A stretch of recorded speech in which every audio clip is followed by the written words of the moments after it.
My name is Raphaela Platow. I'm the Director and Chief Curator at the Contemporary Art Center. And we are right now on the 4th floor of the Rosenthal Center.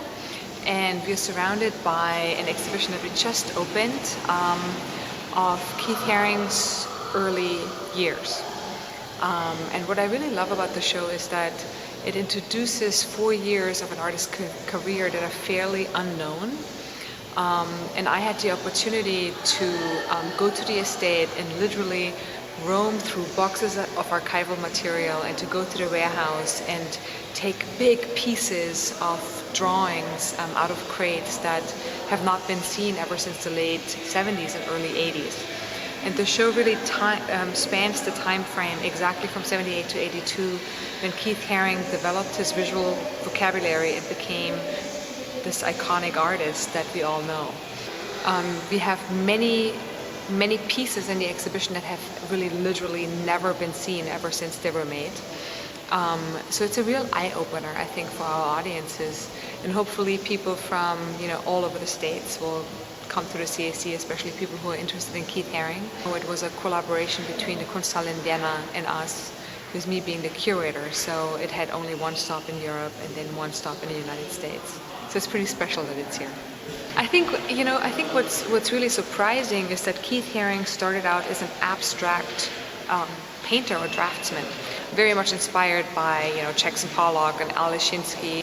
So there's nothing really sticking out or coming to the forefront, where you don't really have a sense of a composition in a traditional sense anymore, like a focal point and then maybe like a horizon line and things in the distance. So he started out that way. And then he got very interested in linguistics and poetry, and he really immersed himself in structuralist and linguistic studies at the School of Visual Arts in New York. He transferred that knowledge to his figurative work that he introduced in '81. And he almost created like an alphabet of figures and objects, such as the flying saucer and the pig and the radiant baby and certain figures.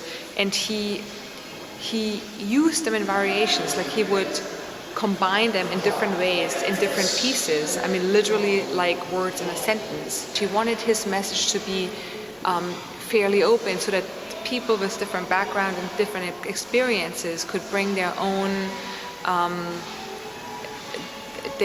perspective to the work.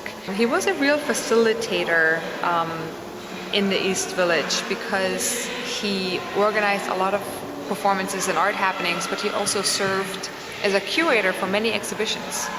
And of course the spaces that they chose were above Club 57 or in some alternative art gallery. And this was exactly the spirit of the time, and it was exactly the spirit of Keith Haring. And I think this is an aspect of Keith Haring that nobody really knows about, like how important it was for him to create culture in a bigger sense than just creating his own work. What I learned about Keith Haring as an individual is that he was incredibly thoughtful. He wrote in his diary every day, reflecting on what he read, reflecting on his experiences. He was very well read. He was very knowledgeable about art history, and he tried to figure out early on what his position was, within the history of art, but also in a much larger sense, what his role was as an artist and how he could possibly contribute in a really profound way to society.